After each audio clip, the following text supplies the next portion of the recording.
Hello, ladies and gentlemen. Robert Swartwood here. Tonight, I am joined by the author of Holding Fire, Life Strings, and the Porter Beck series, including the novels The Bitter Past, Shades of Mercy, and the upcoming book, The Blue Horse, which will be out next week. That's right, it's your favorite writer of mine, Bruce Borges. Bruce, did I pronounce that last name correctly? Because now you got me in my head You about it. did. All Very right, good, sir. perfect. So how have you been? I've been good. I've been busy, trying to get novel number four done, or novel, yeah, number four in the series anyway, and or at least through my recent draft, and then getting ready for my book tour, which starts next week. So it's pretty jam packed. That's right. And we're going to get into all of that. First, though, I find that it's always good just to kind of jump back in time. Um, well, first of all, so your very first book that was published, I mean, a lot of people know you because of the Porter Beck series, because that was through a major publisher. Previously, you Mhm. had, and correct me if I'm wrong, but believe you had self-published two other novels, the Holding Fire and Life Strings. Now, was Holding Fire, was that your first novel, or is that just the first novel that got published? That was my first novel. It took me probably 10 plus years to finish.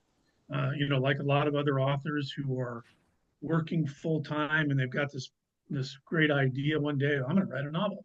Well, it takes forever to actually complete. I was fortunate enough that um, I was kind of very comfortable in my regular work life. Around 2015 or so, I had some extra time and I was able to kind of hammer through the last parts of that. And really, for me, like a lot of other authors, that first novel was kind of a proof of concept for me. I didn't know if I could do it. I didn't know if anybody would read it. I didn't know if it'd be any good. Um, and so I wanted to see. And so self-publishing was a great avenue for me to kind of test those waters. So, yep, that's So exactly what it was. So prior, I mean, had you thought about trying to get it published, or like had you looked for an agent? Had you sent it to publishers, or just initially you were like, I'm just going to self-publish this one? Well, no, I mean, initially I thought, well, okay, I had all of the books on the the writer's guide to whatever. And I sent out some query letters, but I had no idea what I was doing. It was a half-hearted attempt. And I turned back from that very quickly when I realized I didn't know how to go about getting an agent in an intelligent way. And I thought, okay, I'll just self-publish it and again, test the waters, see if there's a good response. Yeah.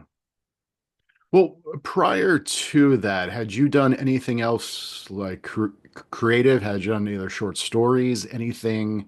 And if so, do you remember like around what time, like what age you had done that? I mean, was that something like, had you always wanted to write a book or tell stories? Was that like, sometimes people do that in elementary, middle, high school. Sometimes it comes later, even after college or, in their, midlife. I mean, when did that come about? For me, it was for the most part high school. I had a couple of good English teachers who really kind of inspired me to be creative that way and write some things. Um, but it was really not until I was about 25 and I actually took a screenwriting class out at the university here in Las Vegas.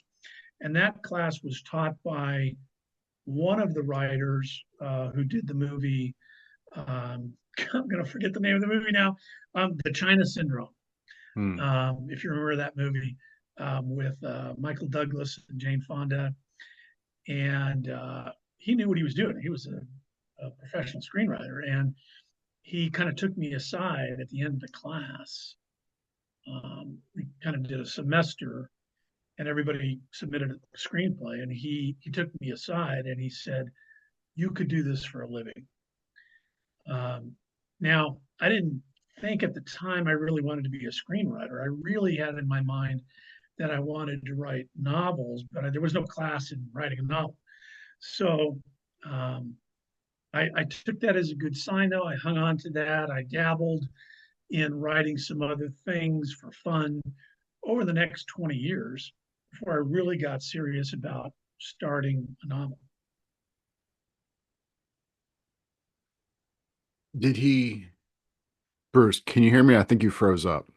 Yep, yep, yep. I can hear you Okay. fine. So what did he talk about what he had I mean specifically like what was he seeing in your screenwriting that like really kind of, made him kind of, pull you aside because I'm sure there were a lot of people in that class. Like I don't know, like was there something just in terms of was it dialogue? Was it just how you did the exposition, the scene building, stuff like that?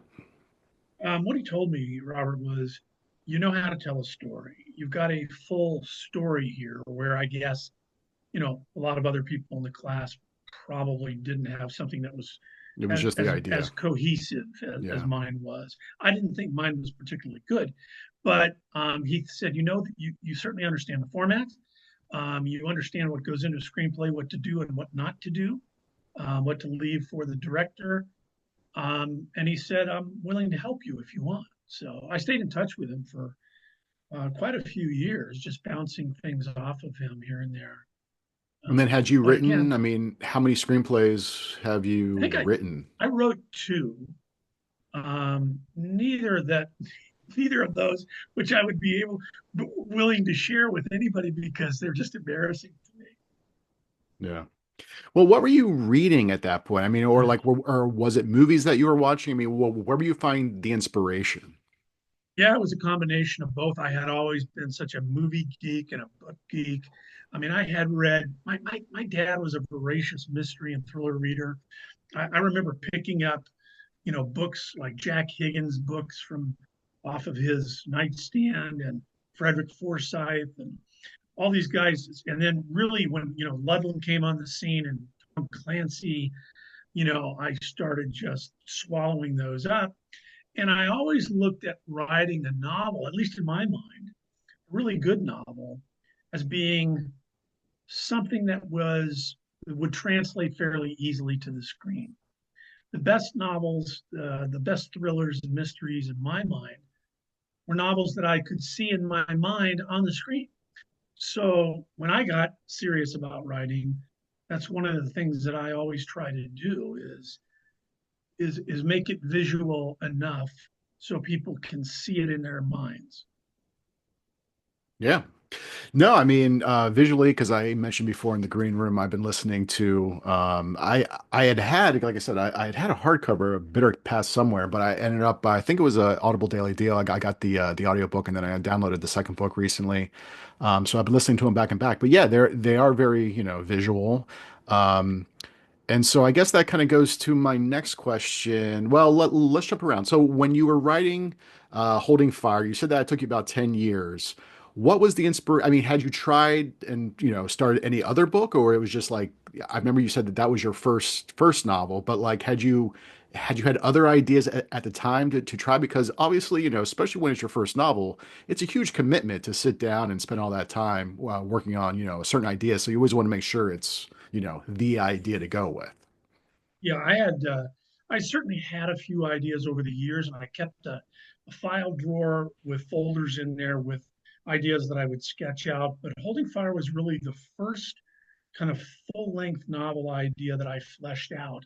And it was because there were some real things happening here in Nevada that ended up being the backdrop for my novel. And I was kind of glued to those stories that would come out on a regular basis in the newspapers about that situation. So that was kind of my inspiration, and that pretty much allowed me to uh, really hammer out an extensive outline and get started on it. Okay, so an outline. So has that stayed consistent, up until book four currently? Are you somebody who really needs an outline before you can really start diving in?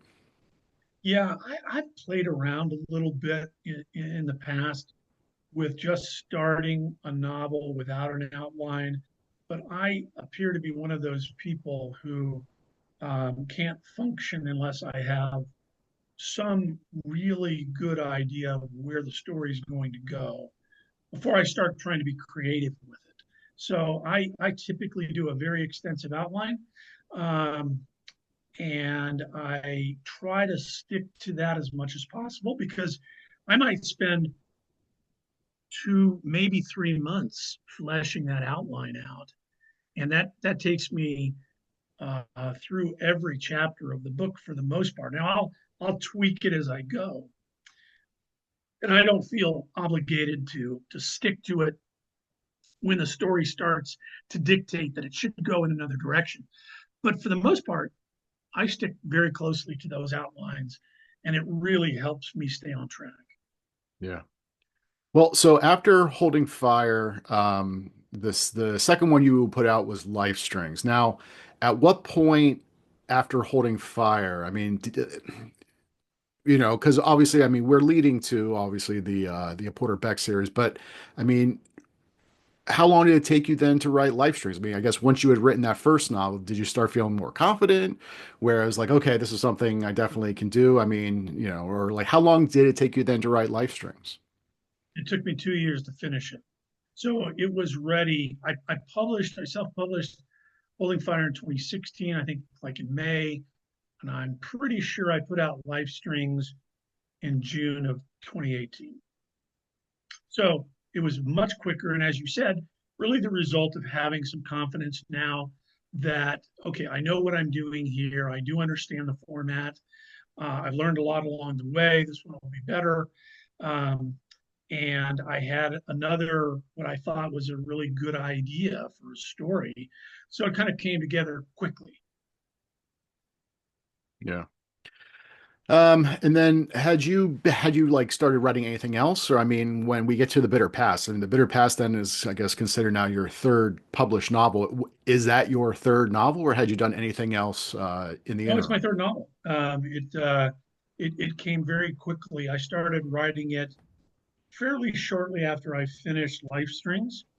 Um, and then COVID hit so I was going through the outline in 2019, writing most of the first draft, and then COVID hit us in early 2020, and I was suddenly nearing the tail end of my career and suddenly out of a job, as a lot of people were, and I just thought at the time this is the perfect time for me to devote you know my second career to writing.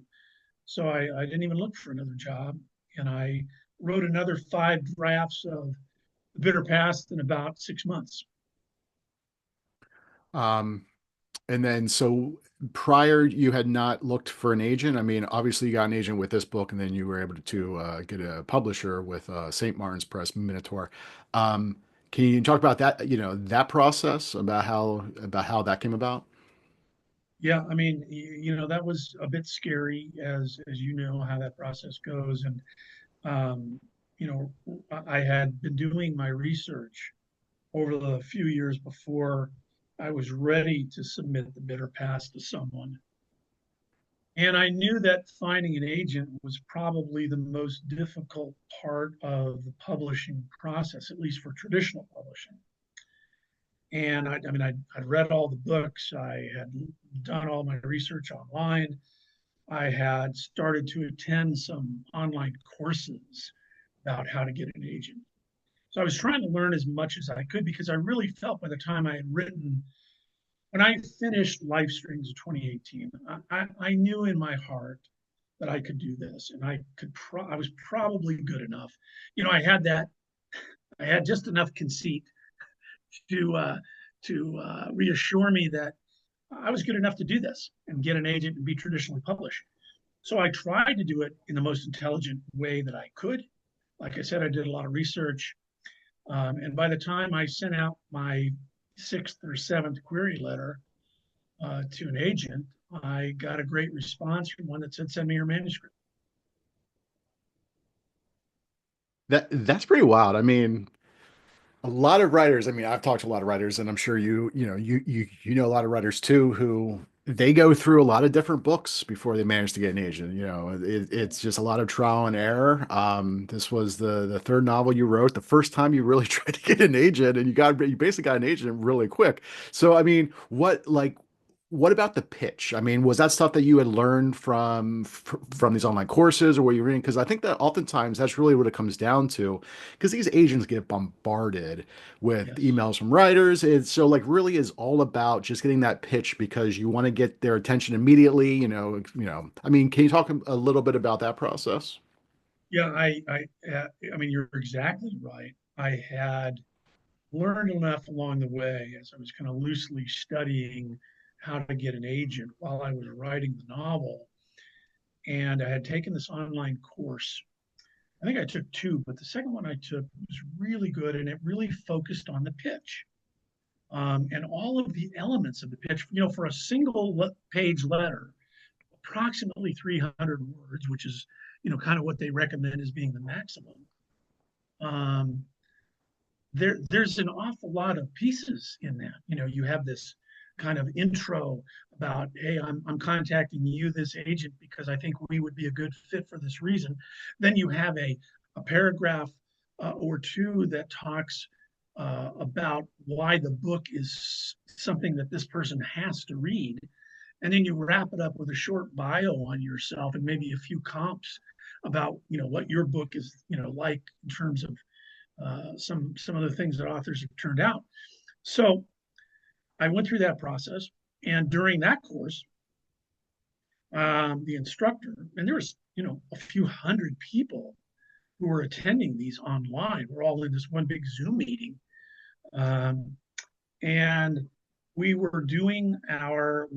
submitted our query letters, and she saved mine for like last, and she read the pitch of that letter, and she said, now, this is a book I want to read. And it wasn't necessarily because of the way I described in my book. It was the entire pitch and how I framed it, and it kind of fit the mold of what she said. This is the most effective way to get an agent to sit up and take notice and maybe ask for some additional pages from you, a few chapters, or even your full manuscript. So again, I got very lucky. I mean, I studied, kind of made my own luck, but I really tried to follow what the so-called experts were telling me. Yeah. Yeah. Going back, can you say what was your day job that you had So previously? my day job for going on 30 years was primarily in management for companies that administered employee benefits for companies around the country. So I traveled a lot. I talked to clients all day long. I made pitches to clients. So when I Right. got ready to start making a pitch to agents, I was somewhat familiar with how to do that. Yeah. Yeah, no, it definitely sounds like that definitely was helping.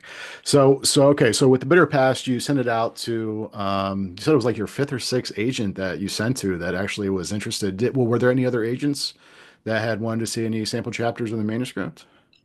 Not yet, but when the person who became my agent, Janet Reed, contacted me, she read my manuscript. This was funny because by now it was early November, late October, early November. She said, give me till January, the end of January, to get back to you because I'm swamped. Well, she reached back out to me on Thanksgiving and she said, okay, I read it. I love it. I have to represent you. But before we make a deal, she said, are there any other agents that you have not heard back from yet? And I said, yeah, there's 5 or 6 that haven't even gotten back to me with any kind of response. And she said, well, do me a favor, reach out to them and tell them you have a deal on the table. Tell them they have 10 days to ask for your manuscript because you're about to make a deal. And I said, okay, I'll do that. I thought that was pretty classy of her. And literally within 5 minutes of me sending out that email to those 5 or 6 agents, I got another response saying, yes, send me your manuscript. So I did send it to this other agent. She read it. She also wanted to represent me, but I ended up staying with Janet, really because, she not only had she suggested I do that, but she had already gone back before she even contacted me, with the offer. She had gone back and read my first 2 self-published novels. Wow. That's And incredible. and I asked her, I said, why did you do that? She goes, I wanted to see if you had the chops. Yeah, no, that is pretty incredible. So did you have like conversations like on the phone then with the other agent and Janet? Yep. Yeah, I did. I had conversations with both of them, and the other agent, while she was very complimentary, I thought she was telling me what I wanted to hear rather than what I needed to know. Janet was Yeah. very upfront with me about, look, you're about to jump into the deep end of the pool here. You're going to like some of the things. You're not going to like some other things. This is going to be entirely new to you. I will guide you every step of the way and give you my best advice. But in the end, it's going to come down to you. And she said, oh, by the way, this is the last time you'll ever hear me say you're a great writer. She goes, I will never say those words to you again. My job is to crack the whip and make sure you write. I love it. No, that's great. I mean, I've had a handful of agents throughout the years. My first, like right out of college, I had gotten my first agent, and I was so Wow. new and Gosh. green, where like I didn't know any better. So Yeah. literally, the first agent who called and said, "I really like your book. I want to represent you," Yeah. I was like, "Great, Yeah. let's do it." And he was fine. You know what I mean? But I learned over the years, and even with my second agent, like basically got to a place that then when I was, with my current agent, at that point, the book I had sent out, it was a different agent who had reached out. And then at that point, I knew kind of like, and I don't know if she had suggested what your agent had suggested, but yes, it's very classy to be like, if your manuscript is out with others, you have to then give them reasonable amount of time because all of them are busy. They have their own clients. They're always getting submissions Right. to at least consider it and then have a conversation. And so I had ended up having interest with a few other different agents. The initial one who had reached out to me was not the agent that I ended up going with because it was just more Oh, of an enthusiasm thing. But yeah. it's this weird dichotomy where initially as a writer, you need that agent. But then when that agent is interested, you are kind of the one who says yay or nay. You know, what I mean, you're the one, and then you're kind of the one somewhat in charge. I mean, in a way, then they're working for you. But Right. initially, you need to do whatever it takes for them to want to even work with you. And Yeah. so I remember, yeah, having conversations. And at that point, because I had gone through it so many different times, I kind of knew like the questions to ask. The initial agent, she had actually been an editor for a relatively Mm. well-known publishing company. And I remember, Yeah. the first question was, what type of editorial feedback do you have? Because I know that the manuscript's not perfect. Right. And the response essentially was like, I think it's maybe a little too long, but that's it. Whereas opposed to the agent I went with, she had notes, she had ideas. It was one of those things where I think, just as a writer, for any writers who are out there, you have to find someone that you're comfortable with. Like don't. Yeah. Oh, I mean, yes, it's always you want to get an agent. However, having no agent is better than being with the wrong agent.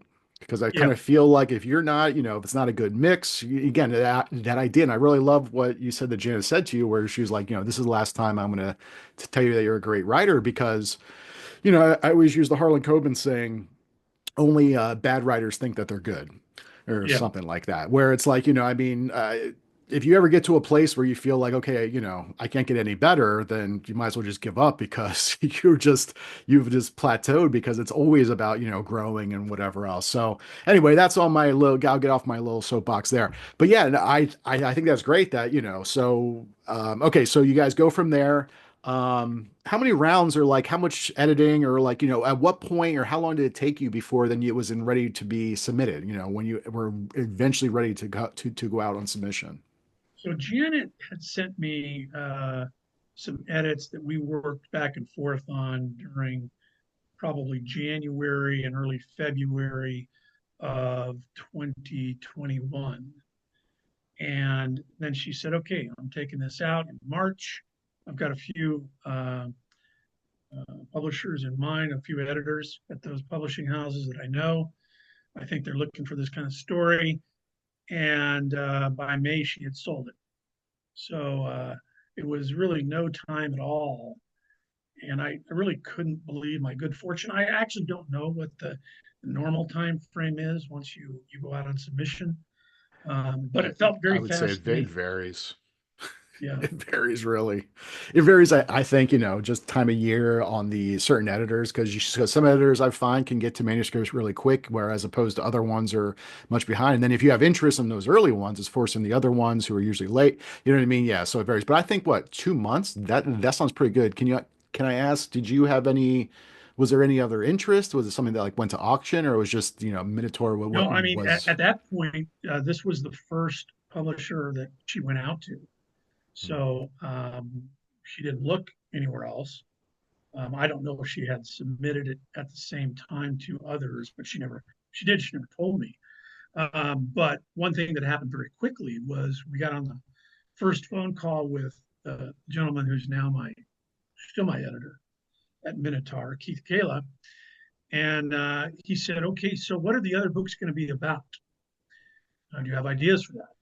And of course, I'm like, I had not thought of it as a series. I mean, I probably somewhere in the back of my mind, I had thought, okay, I've written some interesting characters here. I could potentially do a series here, but I had written it as a standalone book. And he goes, do you have some ideas? And I said, well, yeah. And he said, could you sketch those out in the next 20 minutes and send them over to us? Because I'm about to go into a meeting and I'd like to tell the group what the next three books are going to look like. And I'm like, yeah, yeah. Oh my God. So I That's did. crazy. So I'm okay. So that's interesting. So initially, because I mean, obviously you look at the books right now and you're thinking like, oh yeah, of course this is a series. I mean, with some of the characters you have introduced in the first book, and then of course can continue on. Did you? Okay, so that's interesting. Well, let's go into, and in the green room we kind of talked about this. So you do something interesting where the bitter, well, first of all, the bitter past, was that a, because obviously when you're self-publishing, you're full in control. Whatever title you want to use, that's the title you're going to go with. Was the bitter past the title for the book initially, or was this something that later the publisher kind of came and was like, let's go with something different? So it's a funny story because, you know, I it's probably the thing I have the hardest time doing is picking a title. But I picked as my title something that I thought was very appropriate because in the story, there's a real event that happened in the 1950s out here in the Nevada desert called Project 57. And I won't bore everybody with the details right now. You can read it if you haven't already. But it was a real thing, a real test, atomic test. And I said, okay, I'm going to call it Project 57. So when we submitted it and they said they want to buy it, the one caveat that Janet came back to me with was they hate the title. So I said, okay, I'm not married to it. I mean, I just kind of picked it. And when we got to talking about it with Keith and the rest of the team at Minotaur, they said, yeah, we hate the title. It sounds too much like nonfiction or science fiction. And you've written, a mystery slash thriller here. So we need another title. So together, we came up with about 15 to 20 other titles over the course of the next 6 or 8 weeks. And there were a couple that I really liked. I can't remember what they were at this point, but um, there were some that I was really fond of that their team pretty much had come up with. And then I kind of voted, through email on the ones that I liked, and they came back and said, "Yeah, we didn't pick any of those. We're going with the bitter past." And I went, "Yuck." And they said, "Oh, you don't like that?" And I said, "No, it sounds like every other book on the shelf to me." And I don't know that it's going to grab anybody's attention. And then Keith, my editor, said, "You got to trust us on this. We know what we're doing. We do this for a living. People are going to pick up your book." And I said, okay. And I think that's a valuable lesson because there is an awful lot about the publishing space and the publishing industry that I don't know. And I'd be stupid to pretend that I did. Um, I know a little bit about writing and only a little at this point. Hopefully, I'm continuing to learn. But publishing is not my deal, just like marketing is not my deal. I'm not a marketing expert. So I surrendered myself to some extent to the good advice of the people at Minotaur, and I said, okay, you come up with the cover art and the title, and now since that time, they have used the titles that I have suggested because Mm, I think I learned a little bit about what they were looking for from the first one and was able to kind of come up or tailor something that I thought, you know, fit the feeling of the book and met their guidelines. So yeah. Well, going along with the whole marketing aspect, so these are marketed as Porter Beck mysteries, not a Porter Beck novel or thriller. Because I think I in agreement with what I said, yeah, they're mysteries. I think they're somewhat, thriller-esque as well. yep. Was that something? I'm assuming the publisher kind of was like, we're going to call them this. I mean, had that been a discussion of, you know, Not really. I mean, it really wasn't a discussion until I saw the proposed cover art for the Bitter Past. And actually, on the Bitter Past, it doesn't say a Porter Beck mystery. It just says novel or something like that. And the second one, Shades of Mercy, it does say a Porter Beck mystery. By that time, I was okay with that because I was going to all the writers' conferences, participating on panels, talking about mysteries. And like you said, I really feel like, in my books, there's Porter Beck is always trying to solve some crime or crimes. yeah, It's very much kind of a who done it at the same time being thriller esque to a large extent. So I was fine with that. And again, I kind of just, I mean, I didn't put up a fight or anything about it. I just thought, okay, they know what they're doing. yeah. Well, you know what? You are very kind because sometimes publishers do know what they're talking about. Oftentimes they do not. The truth is, people are just kind of throwing shit at the wall and seeing what kind of sells and, what works. But yeah, I mean, it definitely seemed to work, to work out well so far here. It seems to be a very popular series. So let's talk about the first book. Well, first of all, can you talk about Porter Beck? That's a great name. Was that the initial name? I mean, like, where did that come from? I mean, especially for a series, when you see Porter Beck, I've always found that it's either you need to have a first name with two syllables and a last name with one syllable, or vice versa. I mean, is I this thought the something that, same how thing. much thought went into this? Yeah, I thought about those same kind of parameters, Robert. I was thinking of, Jack Reacher, you know, first name one syllable, last name two syllables, or vice versa. Um, all the favorite characters that I seem to have in this genre had that kind of name. I like the name with two syllables only because it's a little different, and I wanted to come up with a first name that was not common. And for most of my characters, actually, I try to do the same thing. And when I first started writing, I'd pick names out of a phone book. That's how old I am. Just because I wanted something that was random and something that was real. But now, of course, we have Google, and I can, just like most of us, I'm sure, research oddball names, which I try to incorporate, especially out here where a lot of my, most of my characters reside in a very rural place in Nevada. And even though it's only two hours north of Las Vegas, which is a huge city, it's a kind of a countryish, hickish community to some extent in terms of people's names, their upbringing, and it's very different than what big cities are. And people, have different names. So I wanted to find something to kind of fit the area. Yeah. All right, so let's go to point of view. So, from what I could tell, because unlike Janet, I did not read your first two novels yet. But your first one, at least on the look inside on Amazon, appears to be written first person present tense. Second one, third person past tense. Mm-hmm. You do something interesting with the bitter past where Porter Beck, his chapters are first person present tense, and then other chapters, and even with the flashbacks, which really clever flashbacks that you have in this.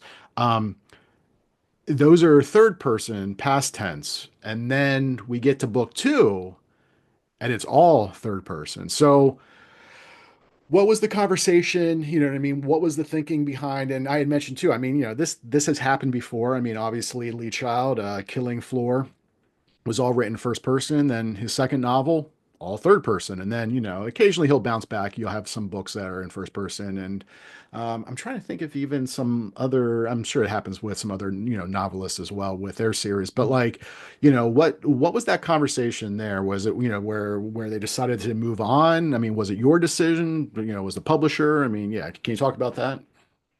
Most of that conversation was in my head. Some of it was with Janet, because I started writing Shades of Mercy, the second book, in the first person because I had enjoyed it so much in the first book. I think it's I think it's easier, at least for me, to write in the first person. It's more fun, because you really are there, um, first person present. And um, I but as I got deep into the first draft of Shades of Mercy, I realized it wouldn't work because there are chapters in Shades of Mercy that jump around from character to character to the degree that it felt like head hopping, psychologically, and I knew it was going to be difficult for the reader to stay up with me. So I second draft I reverted everything to third person, past tense, and even though I didn't really instinctively like it as much, I knew that it worked better on paper, and from a reading standpoint.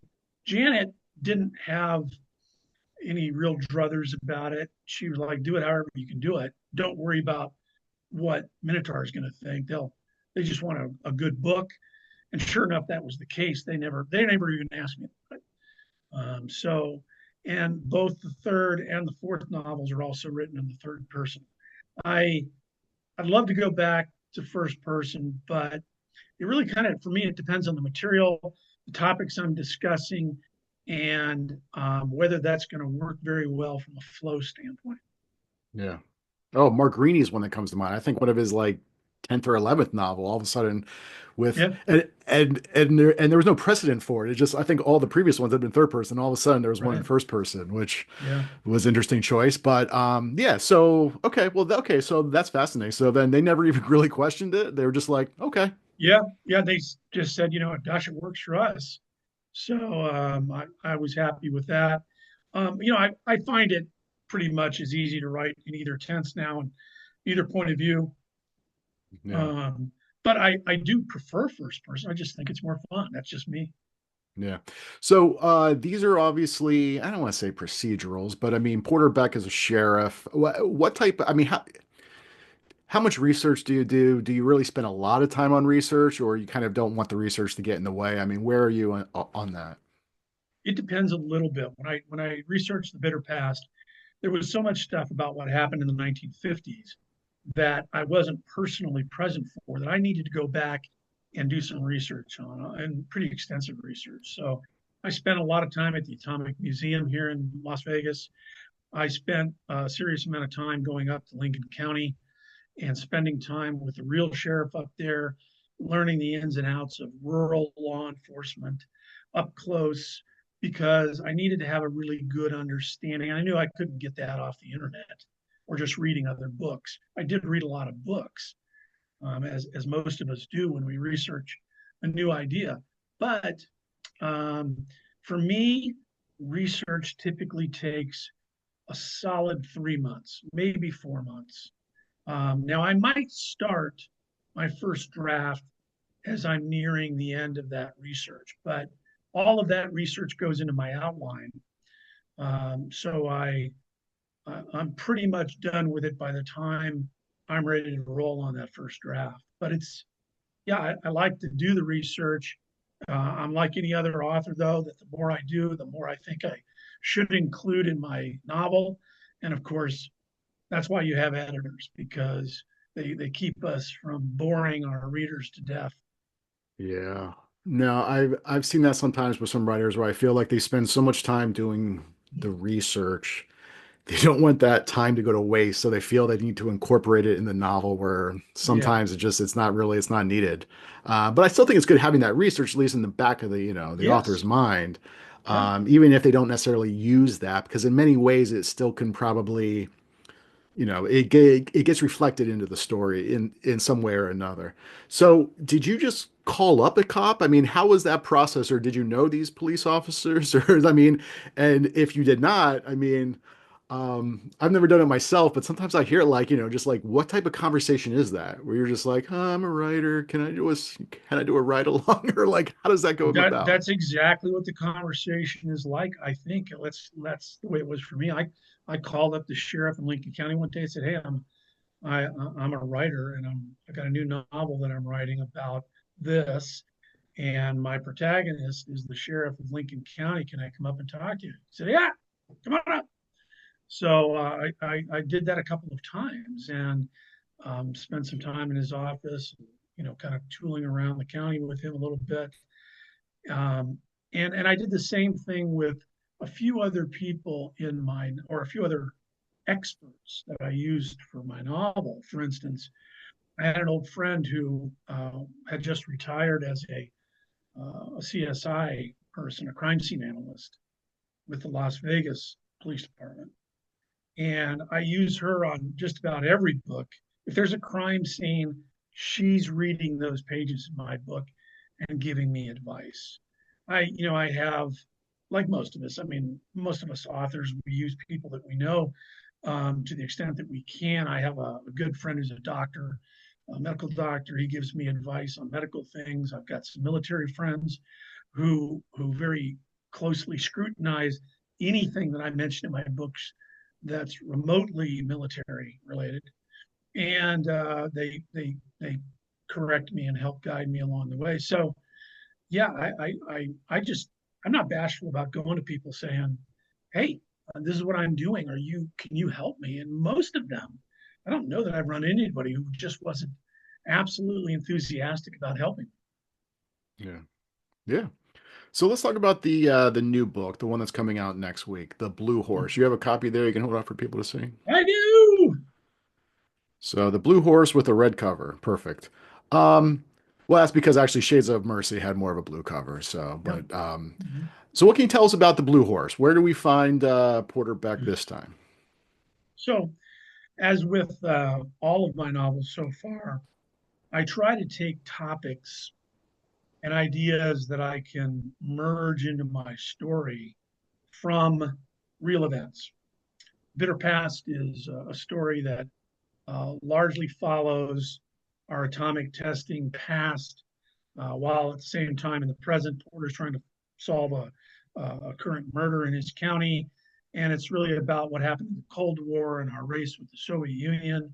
The second book, Shades of Mercy, incorporates a lot of high tech stuff with drone technology, with hacking, with all of the stuff that we are deathly afraid of in the world right now. And then in the Blue Horse, I use another couple of ideas that are kind of front and center, at least here in Nevada.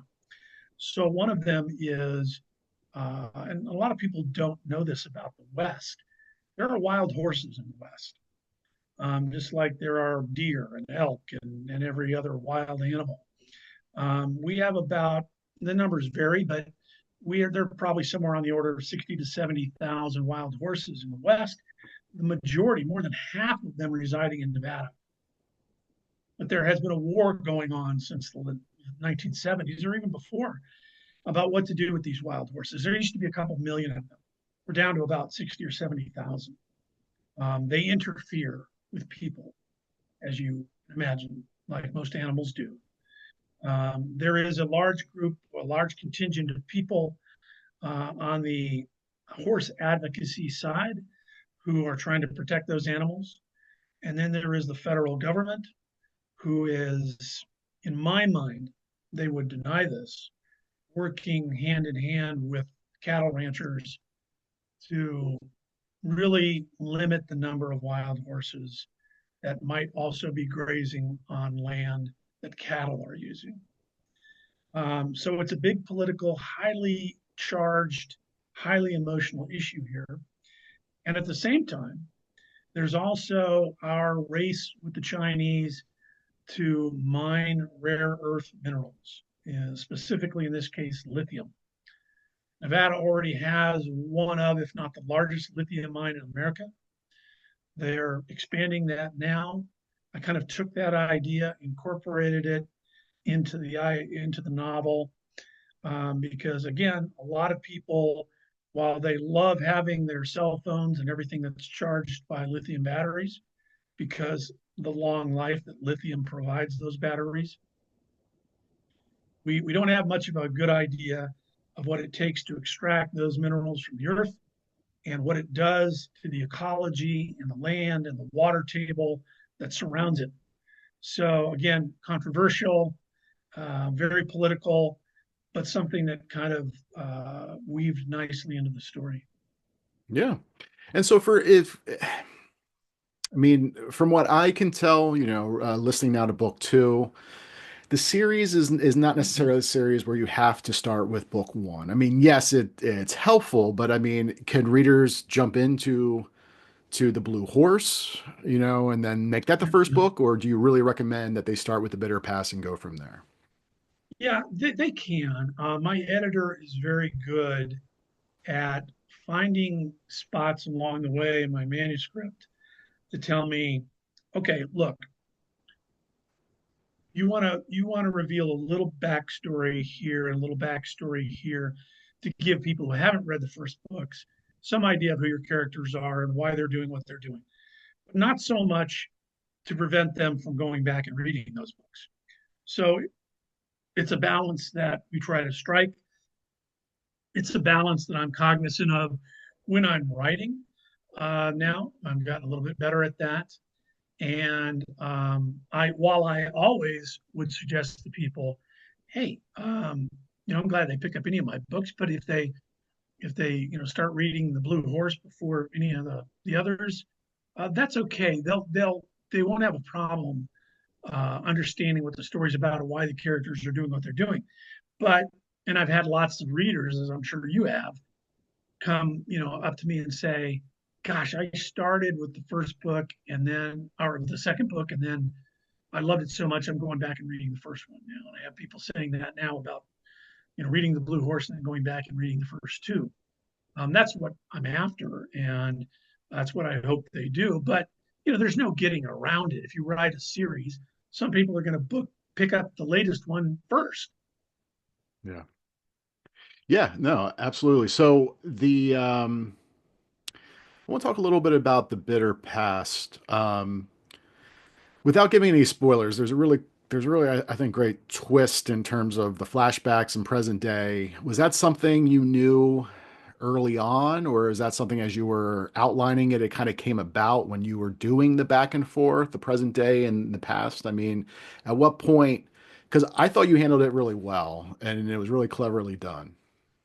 Well, thanks. I appreciate it. I right out of the gate when I was writing the first draft, I knew really from my outline that I wanted to go back and forth. I went actually back more times than what appears in the final novel. And my editor and I trimmed some of those past scenes because while he liked them, he thought it took too much focus away from the present and the urgency of the real part of the story, which takes place today. And in the end, while I hated to part with those other sections, and I liked telling that part of the story, I understood his point, and I think the book is better because of that. But yeah, I knew I wanted to go back and forth. That the part of the book that takes place in the past, I think, is extremely interesting because a lot of people don't know much about our atomic history, or really that part of the Cold War where it really was a war with the Soviet Union. It just wasn't fought with soldiers on the ground.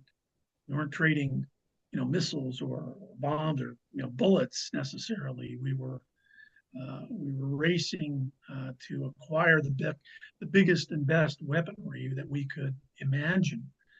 And some of those things are extremely interesting. So I wanted to put in as much of that as I could. Yeah. But I'm talking more about like kind of the twist in the back. who some of the characters turn out to be. Was that something that Yeah, from the jump kind of had that in mind, or did it kind of work its way as you were being like, oh wait, this could be, so and so? yeah.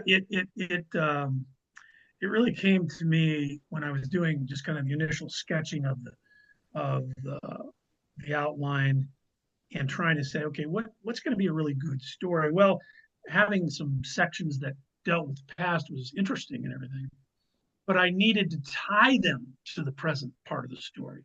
And the only way really to do that was have some overlap and have some characters who made that transition in one way or another, whether alive or dead, and some surprises along the way. So I'm somebody who's always looking for a few twists and turns along the way, always trying to make surprises happen for the reader. And I think I'm pretty good at that because most of the feedback I get is that it was entirely unpredictable for them, and they didn't see it coming. And that's fine. I mean, I do, as you know, drop breadcrumbs along the way um, to give the reader a sense that there is something more happening here, but without getting too obvious, and hoping that they'll guess and that they'll guess wrong. Right. And so when you're working on a series, I mean, it's one thing to write a novel. Like how are you keeping track of all the different characters, especially the recurring characters? Because, when you're writing just a standalone novel, you might keep track here and there, but then when you're done, you're done. You don't have to really worry about it. But when you're writing a series, so like, I mean, do you have, I don't necessarily call it a series Bible, but like how are you keeping track of like, the main characters and then like maybe even like where they live if they're on a certain road or certain part of Yeah, town? all of that factual stuff about my characters, and all of their or biographic information has to reside somewhere. You're absolutely right. I mean, it is mind-boggling how many things you can forget about your characters or get wrong when you go to write the next book, and somebody has to point out to you, whether it's a beta reader or somebody else, that, oh, I thought you said this guy's eyes were blue, or that he had brown hair instead of black hair. Um, so you do have to keep track of all that stuff. For me, I keep a fairly brief character biography for every major and somewhat major character. I also have style sheets that I refer to that my copy editors at Minotaur are pretty good about putting together that contain certain relevant facts about each character. Um, and that list is continuing as I add new books. So I can reference those. Sometimes, quite honestly, Robert, I'm going back to the actual manuscript of the last book or the first book and looking up. See, what did I look up the other day? I looked up the name of the mother of one of my key characters because I completely blew it off and I don't have that written down anywhere other than in the manuscript itself. Yeah. Yeah, I think I remember hearing Mark Greaney talk about how every time he has a new book come out, he kind of merges all the PDFs of all the different books so that it's one PDF. And so if need That's a be, he good can just do idea. a quick find, find Yeah. in the series. And then I don't know if he still does it, but I know years ago Brett Battles had told me that because Brett writes a lot that Yeah. especially when he goes back to a series book, he will listen to the audiobook of the previous book just to kind of get a sense and kind of remember what happening. So when he starts writing the next book, yeah, I guess there's different tricks, especially if you're jumping around and sometimes it can be a year in between with Yeah. a lot of going on.